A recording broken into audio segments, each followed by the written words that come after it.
prime example of embracing the grind. Here on a Tuesday in November, unsigned, renting ice, coming here with one shooter. Yeah, you gotta love the game to do this. And I had a question in one of the previous videos about how I stay motivated during this. And it's pretty simple. Like I said, love the game. I love to come out here. I love to get on the ice, practice, whatever it is.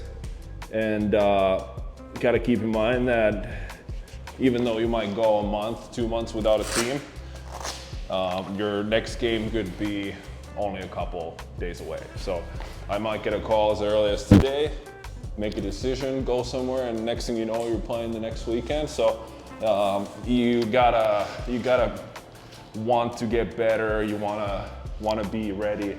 So that's the big thing for me, is just coming out here, working on my game, staying ready, professionalism obviously, to take care of myself.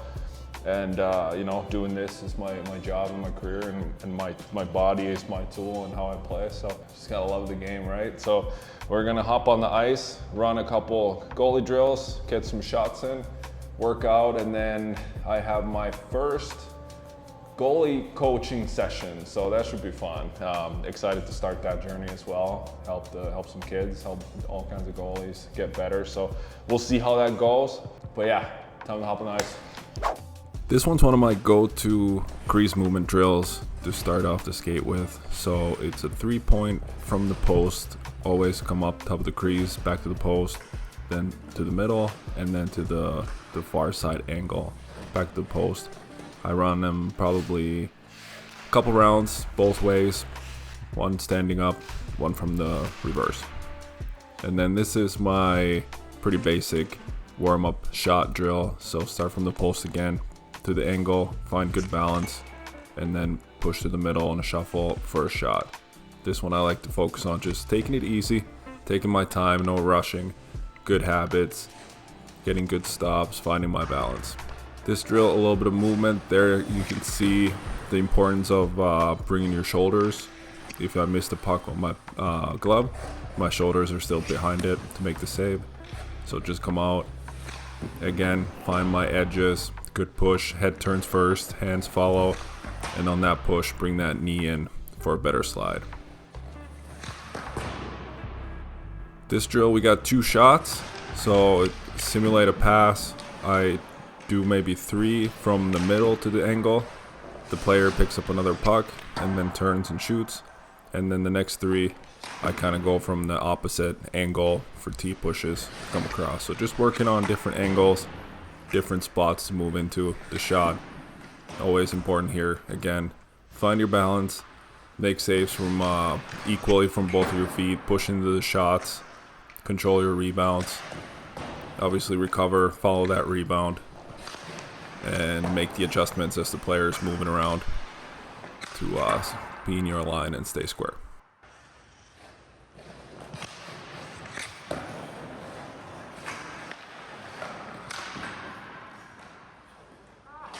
This drill I was working on post play, so the player has to go above or below that little red pillow thing we got on the ice.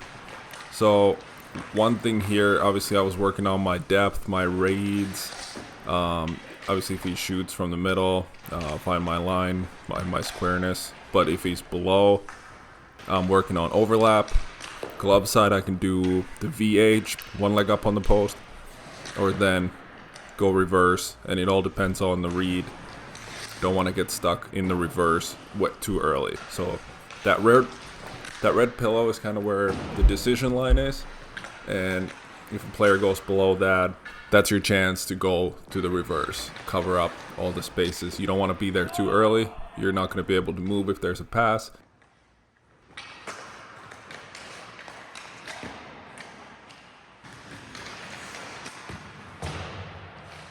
Here on this one, I drop down as he's too close, so my momentum's going to post, and I leave my glove back. So this is a great way to look at the video again and kind of see the details that I need to work on. No, goaltending is not perfection, so this is a great way to look at it, work on those details, and when play is that close, all you want to do is take away that space. The last drill, the finisher, just wanted to have some fun with John. Did a 2-puck, so first shot is a shot and then is a breakaway.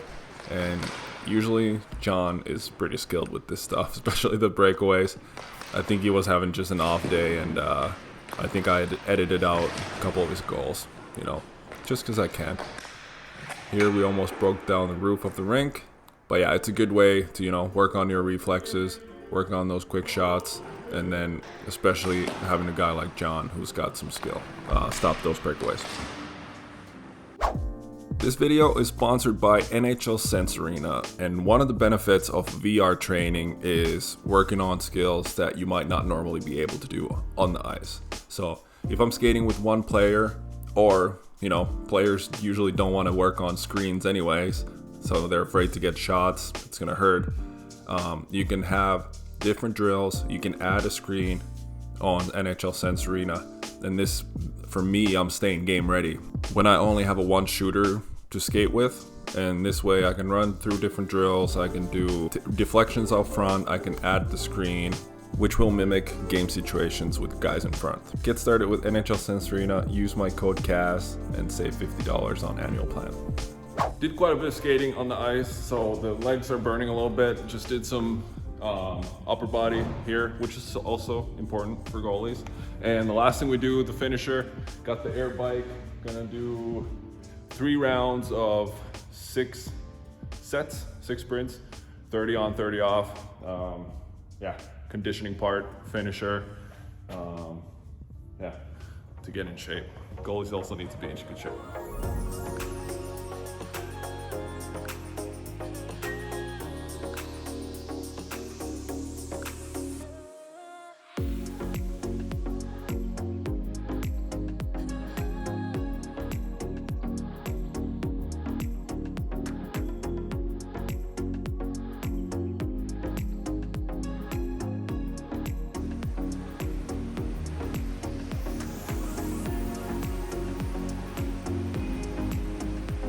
You're gonna make a save down here, and then I'm gonna go right to that rebound, and you're gonna stay right here, but you're gonna hinge from your hips, bring your shoulders over, and work on that reach, and making away that space. You don't wanna go this way, you wanna go out, take all that space away, because the puck here, the angle to go up top shelf is about that. You don't wanna bring it out here, you wanna take away right away. Even more, you're leaving it right here. I want your blocker out here. Okay. And that's when this comes over, and hips, shoulders, arm out front. This is, you want to take that space away. So the shot is coming from here, and you're still tucked in here. Hinge from your hips, shoulders over the puck. Bring your blocker this way. Trying to reach and touch the block with your blocker. Yeah, that's where we're gonna, like, that's the thing that we're trying to do. Now you're reaching, now almost the whole side is covered. Especially if it comes closer and closer, that blocker is gonna take away the whole net. My first lesson, great job. What we learned today? Did we learn anything? Tracking. Tracking, perfect. Hey, at least one thing. First lesson in the books, Isaac did a great job. Was able to kind of target some of the areas of his game, and it was fun to identify that and then work on it with him and get feedback and going back and forth. And the iPad is a huge part of that, and I'm a big visual learner, so that's why I like filming these skates that go on the ice, because it might look different than what I might feel out on the ice, and that's the best way for me to learn. So I film it, I'm here cutting it up, and I can kind of pick apart some parts of my game that I didn't probably know was even there. And with coaching, it's amazing. Just kind of film every shot, and then something here I wanted to do for Isaac is you know, put a little video together, put some notes and points on there that we worked on, something to focus on, kind of a homework kind of situation. So just chopping up some of these clips here, making sure he's doing the right things, and something he can keep working on moving forward as well. I try not to look at the comments, and I know this is a question I get every once in a while from people who don't really understand what's going on, but it is the question of do I think doing YouTube is affecting my hockey career? My answer is it shouldn't. Teams do this kind of stuff on their own. They have their own YouTube shows. They got their own TikToks they make the players do. Amazon just had the documentary where they follow players from teams. Boston even had 2 on it. And then they have the Road to the Winter Classic. They got all these behind the scenes shows. So they already do this. And I started YouTube when I was with Toronto in the bubble. I asked them if it's okay. They said yes. They approved every video. Then I got an NHL offer from Nashville and I signed an NHL contract while they knew about this. And same thing, they were fine with it. They were kind of excited about it, you know, during the pandemic, and showcase the team and see what's going on. And yeah, they approved every video. They were happy about it. Then another offer from Sweden while I was doing this, they were fine with it.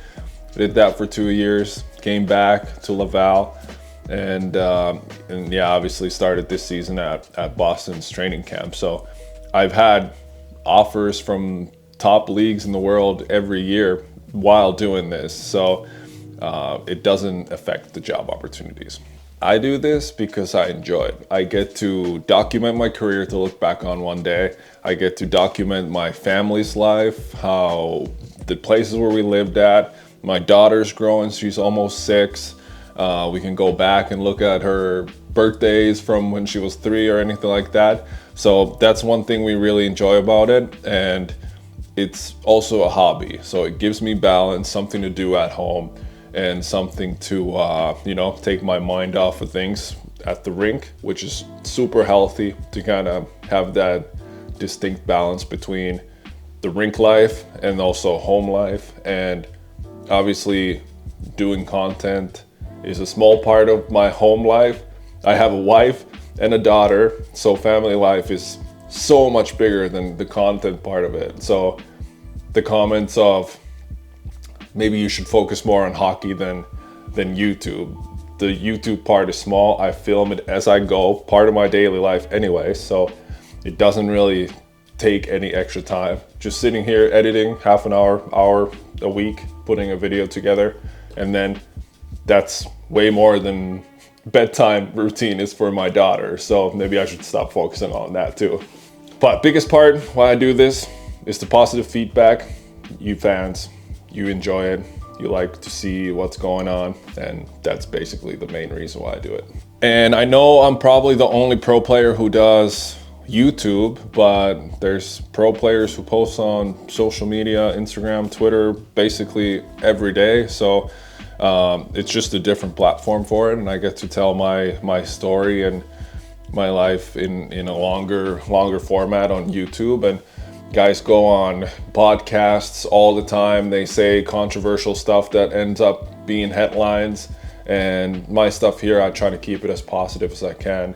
And my, you know, thing is to help athletes, help hockey players and goalies to hopefully get better. Some things, tips and tricks that I do, provide the fans a unique showcase from behind the scenes, and would travel and at the rink, and like I said, trying to keep everything positive and stay out of trouble. I think that's the big thing with social media these days. And obviously, if it's a situation where I can help promote the team or the league that I'm in, and, you know, grow the game of hockey, there's been some of the comments in all the countries in the world I get comments from, and DMs that they picked up hockey because of my video. So that's obviously awesome to see that it's growing the game of hockey as well. And obviously there's guys in the NHL who's broken the law and have major controversies, and they're still playing. So I highly doubt my little weekly YouTube videos is any hindrance to my opportunities. And I would not be doing this if I thought in any way it was gonna hurt my career. Hockey's number one, always has been, always will be.